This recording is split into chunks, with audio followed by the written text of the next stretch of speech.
Hello, everybody. It's Mr. Caudell. I hope you're doing well. I'm doing well. Let's finish chapter 23. Uh, well, upon looking at the textbook, well, we're pretty far into the textbook now, which is cool. I will tell you, uh, I didn't like this experiment as much as a couple of other examples I could give you, and so I'm not going to show you a picture of that, but I certainly want you to read it. Um, uh, all this other stuff is pretty good in 23.3. And then in 24.4, where it talks about natural selection, we'll go over these pictures of the different types of stabilization that can occur or selection that can occur in populations through natural selection. And you see these graphs right here often on the AP exam. So make sure that you pay close attention to them. This is all good stuff. And then make sure that you read these 2 pages on sickle cell. It's kind of one of the most baseline diseases that the College Board uses in order to talk about things on the exam and show kids a bunch of data. So make sure you really pay attention to that. But first, ask yourself, are humans still evolving or are we going backwards? What humans will look like in 1,000 years. Humans are still evolving. So where will evolution take us in 1,000 years? Chances are we'll be taller. Humans have already seen a boom in height over the last 130 years. In 1880, the average American male was 5'7". Today, he's 5'10". We may also merge with machines that can enhance our hearing, eyesight, health, and much more. Right now, there are hearing aids that let you record sounds, generate white noise, and even come with a built-in phone. Another example is a team out of the University of Oregon, which is developing bionic optics that help the blind to see. But it's not impossible to imagine that this technology could become a tool for seeing what we currently consider invisible, like different energies of light, such as infrared and X-rays. There will eventually be a day when prosthetics are no longer just for lip sync. However, it's not just our outside appearance that will change. Our genes will also evolve on microscopic levels to aid our survival. For example, an Oxford-led study discovered a group of HIV-infected children in South Africa living healthy lives. It turns out they have a built-in defense against HIV that prevents the virus from advancing to AIDS. And with gene editing tools like CRISPR, we may eventually control our genes and DNA to the point where we make ourselves immune to disease and even reverse the effects of aging. Another way to jumpstart the human evolution on a different path is to move some of us to Mars. Mars receives 66% less sunlight than Earth, which can mean humans on Mars will evolve larger pupils that can absorb more light in order to see. And since Mars's gravitational pull is only 38% of Earth's, people born on Mars might actually be taller than anyone on Earth. In space, the fluid that separates our vertebrae expands, which led American aerospace engineer Robert Zubrin to suggest that Mars's low gravity could allow the human spine to elongate enough to add a few extra inches to our height. However, not even a move to Mars could spark the biggest change in human evolution that we may have coming in the next 1,000 years: immortality. The path to immortality will likely require humans to download their consciousness into a machine. Right now, scientists in Italy and China are performing head transplants on animals to determine if you can transfer consciousness from one body to another. They claim their next big step is to transplant human heads. Whatever happens in the next 1,000 years, whether we merge with machines or become them, one thing is certain: the human race is always changing, and the faster we change and branch off from Earth, the better chance we have of outrunning extinction. All right. So, like any good section in our course, we have to apply mathematical concepts to it. So, on the block day, which is what we call our lab days now, we are going to do an experiment where we actually all are a population, and we are going to be an interbreeding population, and we have a certain set of genes at the beginning of the exercise, and then those gene frequencies may or may not change based on environmental variables that we add to the room. And I'm not going to give away anything more, but what you need to understand is that it deals with this Hardy-Weinberg equation. We dealt with that in 23.2. Just understand that this is going to happen. So make sure that you are prepared for our lab that's coming up.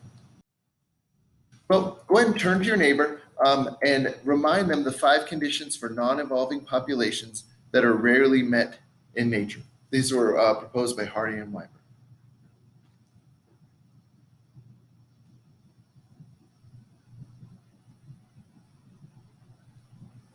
Did you get them right? This is probably a really good, like a an essay question on an exam.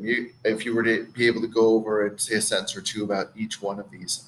Super important that you memorize these and that you understand how they, when they don't change, how they lead to a non-evolving population, but that really doesn't happen very often. Let's watch a movie on how to remember these. The 5 fingers of evolution. A thorough understanding of biology requires a thorough understanding of the process of evolution.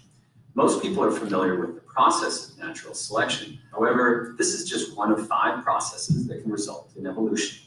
Before we discuss all 5 of these processes, we should define evolution. Evolution is simply change in the gene pool over time.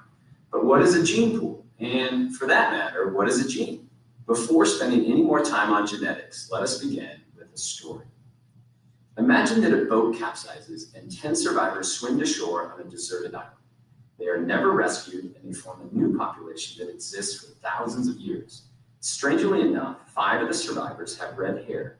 Red hair is created when a person inherits 2 copies of the red gene from their parents. If you only have 1 copy of the gene, you won't have red hair. To make this easier, we will assume that the 5 non-redheads are not carriers of the gene. The initial frequency of the red hair gene is therefore 50%, or 10 of 20 total genes. These genes are the gene pool. The 20 different genes are like cards in a deck that keep getting reshuffled with each new generation. Sex is simply a reshuffling of the genetic deck. The cards are reshuffled and passed to the next generation. The deck remains the same, 50% red. The genes are reshuffled and passed to the next generation. The gene pool remains the same, 50% red. Even though the population may grow in size over time, the frequency should stay at about 50%. If this frequency ever varies, then evolution has occurred. Evolution is simply change in the gene pool over time. Think about it in terms of the cards. If the frequency of the cards in the deck ever changes, evolution has occurred. There are 5 processes that can cause the frequency to change. To remember these processes, we will use the fingers on your hand, starting from the little finger and moving to the thumb. The little finger should remind you that the population can shrink. If the population shrinks, then chance can take over. For example, if only 4 individuals survive an epidemic, then their genes will represent the new gene pool. The next finger is the ring finger. This finger should remind you of mating because a ring represents a couple. If individuals choose a mate based on their appearance or location, the frequency may change. If red-headed individuals only mate with red-headed individuals, they could eventually form a new population.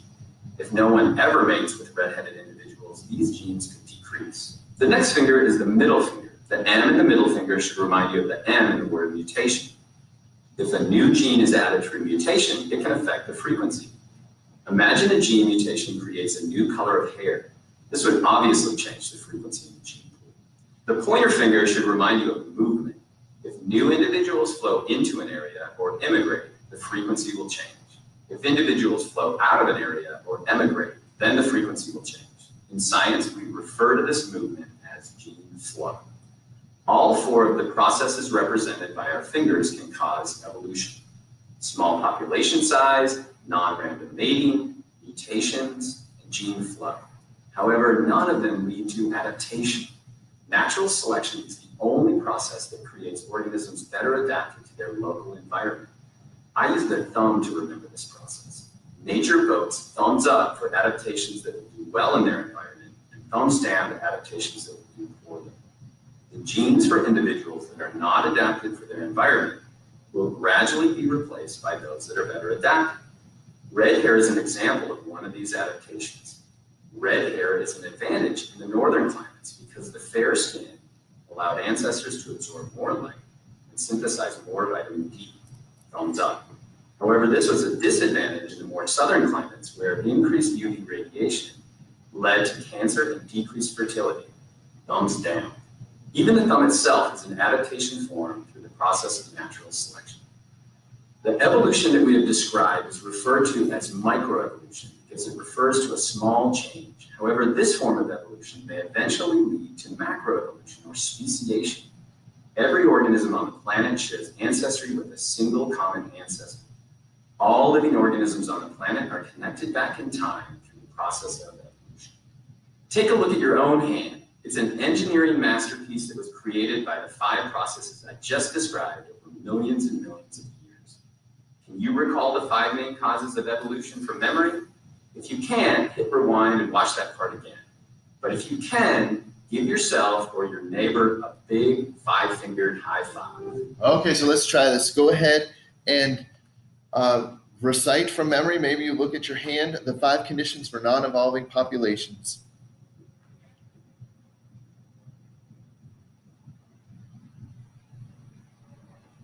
How'd you do? Remember, those are super important, so make sure that you spend more time with them. Here they are. We're going to go over a couple of these since we haven't gone over any detail with respect to genetic drift and gene flow, and then you see natural selection on there as well.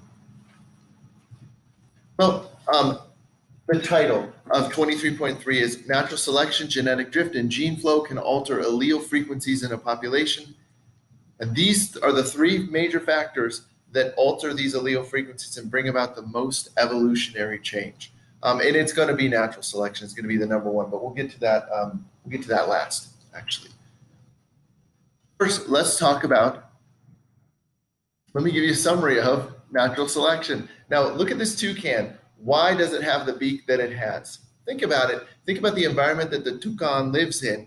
I've seen a toucan in I think it was in South America or Central America, and their beak is insanely colored, and it looks terrible to have on the end of your face. Like, what is up with that thing? But why? Why is it there? What is the advantage of it?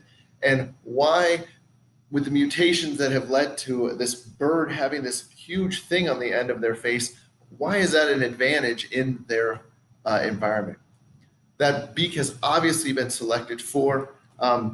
I'm going to read this. Differential success in reproduction results in certain alleles being passed to the next generation in greater proportions. And in this case, it was an allele for this crazy, colorful beak that this toucan has. So we'll get back to that in a second. But genetic drift describes how allele frequencies fluctuate unpredictably from one generation to the next. I want you to write down this definition, and I want you to write down one word that goes with it, and that word is chance. Basically, this is how genes are going to drift from one time in a population to a later time in that same population. And it's all about unpredictability. Chance, what we're talking about here are things like tsunamis or volcanoes, or here's a picture. Let's imagine that there's some humans on this boat, and all of a sudden this crazy wall of water has been whipped up on the ocean. And if some of those individuals perish or they're unable to reproduce, then the allele frequencies in the human population will change. But this was due to a chance occurrence. There's a couple of examples that we like to go over here with respect to genetic drift, and this is called the bottleneck effect. Go ahead and take a look at this picture in your textbook. They're just showing on the left side here that there's this original population with all this variation with respect to color, let's say, of the original population in this respect. And then there's an event. It's a chance event. There's randomization to it. It didn't mean that anyone was better prepared to survive the event or not than others. It just happened. And as a result, in this case, you can see a lot of the individuals have perished, and the only individuals that survived were ones with certain colors. And the point is that now, even though we had this yellow color in the original population, we don't even see it in the surviving population. And we wouldn't even know that the original population even had that gene that caused the yellow coloration. This is a sudden reduction in population size due to a change in the environment. When they say bottleneck, only a few individuals get through the neck of the bottle. So the point is that it's just basically wiping out almost everyone. This would be a major disaster, for instance, and just a few individuals survive. The resulting gene pool may no longer be reflected of the original population's gene pool, like what I said about those yellow colored individuals originally.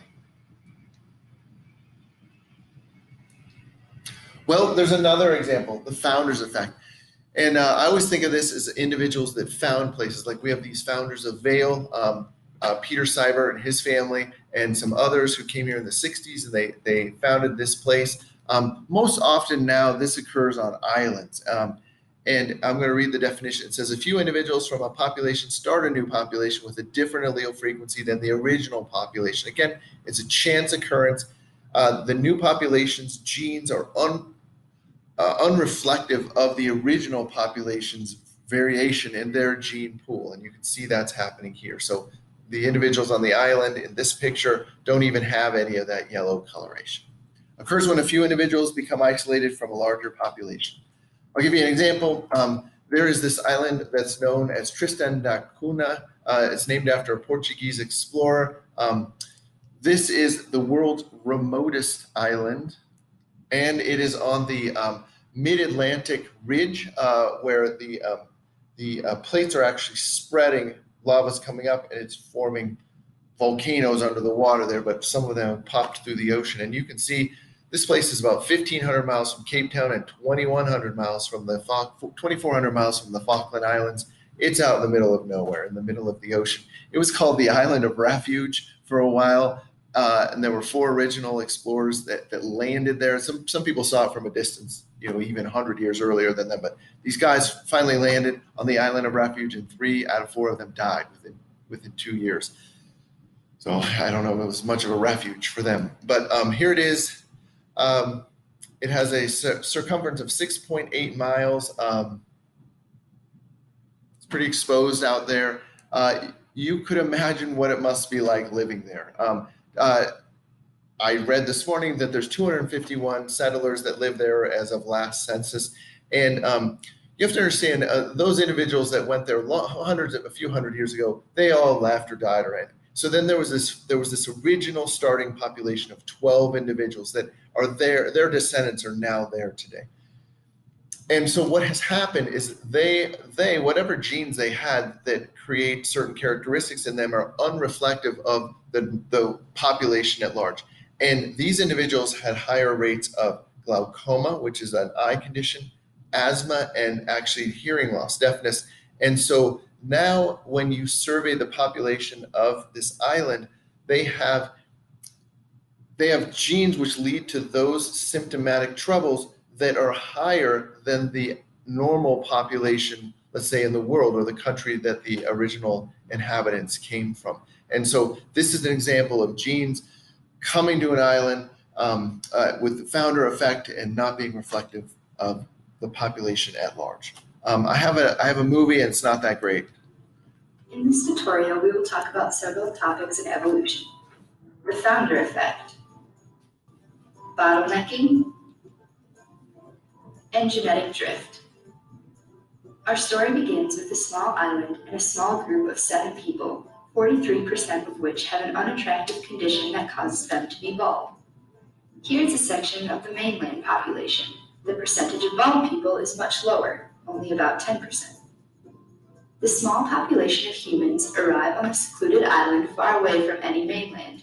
Keep in mind that this group of people is a very inaccurate representation of the percentage of people in the normal population with this hairless condition. The small group of founders arrives on the island and begin to get to know one another. The small amount of humans procreates and procreates and procreates until their population grows to a number supported by the conditions on the island. As procreation continues, notice the increasingly high number of bald people.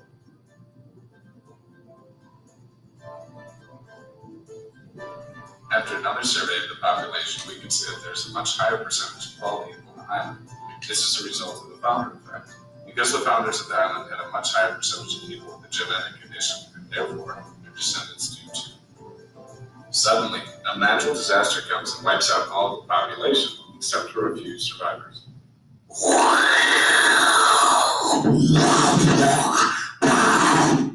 As the rubble is washed away and life begins to flourish on the island once again, the survivors begin to rebuild their population with an even higher percentage of bald people than before. This is a result of bottlenecking. There was already a high percentage of the condition on the island before the disaster. When nearly all the population is wiped out, the survivors' genetics are passed on to their descendants. who represent an even higher percentage of bald people than before the disaster.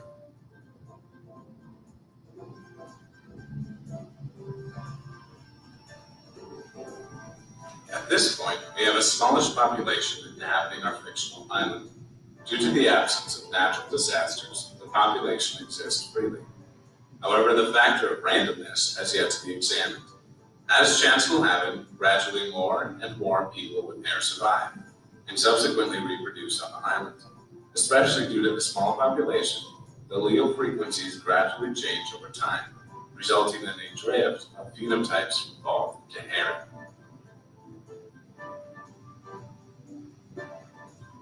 Okay, sorry, that was as good as I can do. Let's talk about gene flow for a second. Gene flow is when, I don't want to screw this up.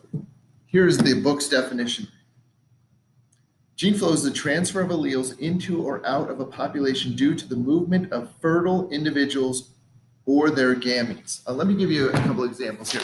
There was this guy named Niall of the Nine Hostages, and he was a great Irish king and warlord, lived in the 5th century, and he was the head of the most powerful dynasty in Ireland. He has a new claim to fame. With more than 3 million men worldwide who are descended from him, Niall of the Nine Hostages has been named the most fertile Irish man. Those with the surnames Gallagher, Boyle, O'Donnell, O'Doherty are likely some of Niall's descendants. The highest concentration of related males is in Northwest Ireland, where 1 in 5 men carry the same Y chromosome that started with one guy. About 2% of male New Yorkers also carry the same Y chromosome, which means 2% of male New Yorkers, we're talking about tens of thousands of men, are descended from one guy. That's pretty remarkable, but not as remarkable as Genghis Khan. It is believed this is a 13th century warlord who was a Mongol, and he was on the Silk Road, and he conquered a lot of his rivals. And it is believed that there are 16 million people on the planet today. I want you to wrap your head around that number, descended from this one guy. It's pretty crazy that their genes flowed disproportionately into a population, and now we see the effects of that today. So genetic drift is very significant in small populations. You can see that with the founder effect and with the bottlenecking effects. It can lead to a loss of genetic variation within populations because there's an unrepresentative sample of genes versus the whole population back at the homeland. And then it can cause harmful alleles to become fixed, like glaucoma and asthma, and maybe a hearing loss. So go ahead and turn to your neighbor and teach them about genetic drift.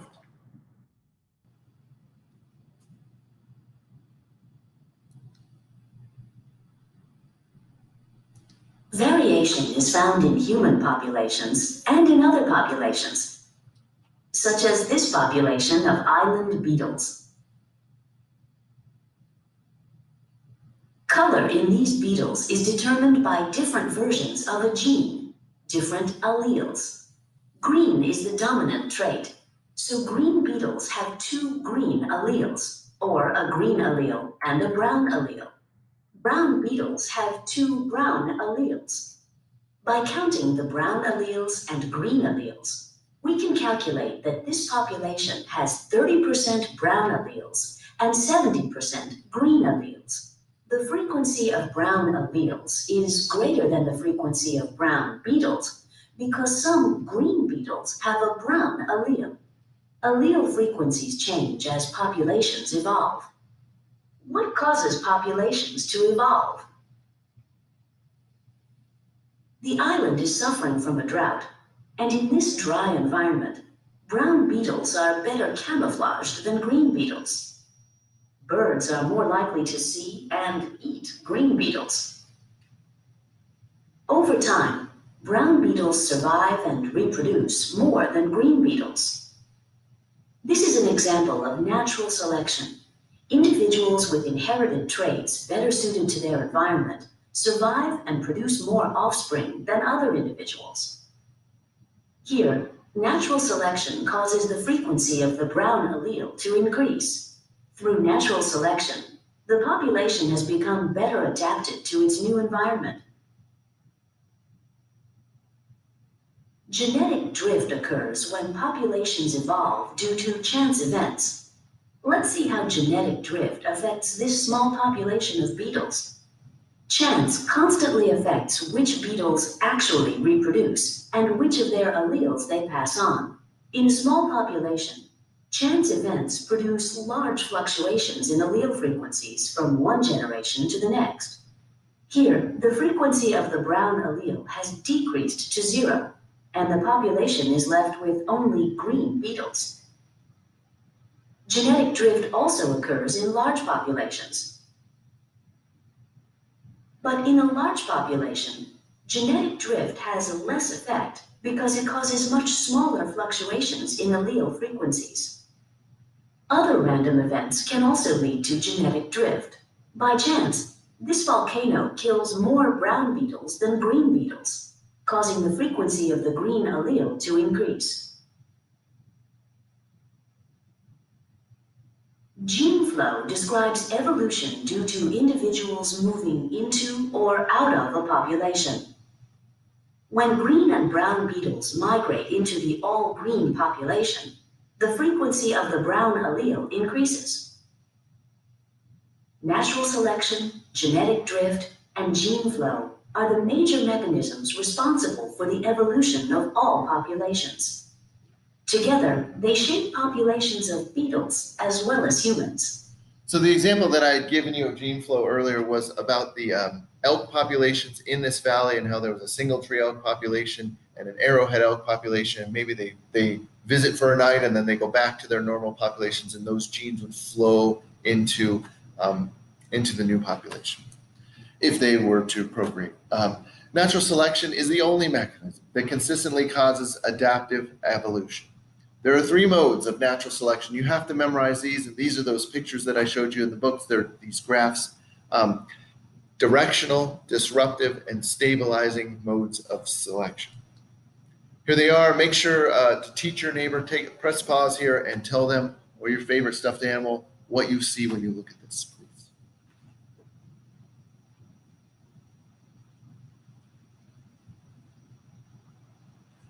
So with this example, we see phenotypes of fur color along the x-axis and then frequency of individuals along the y-axis. And there's 3 different types of selection that are going to occur to that original population that's up there at the top of this picture.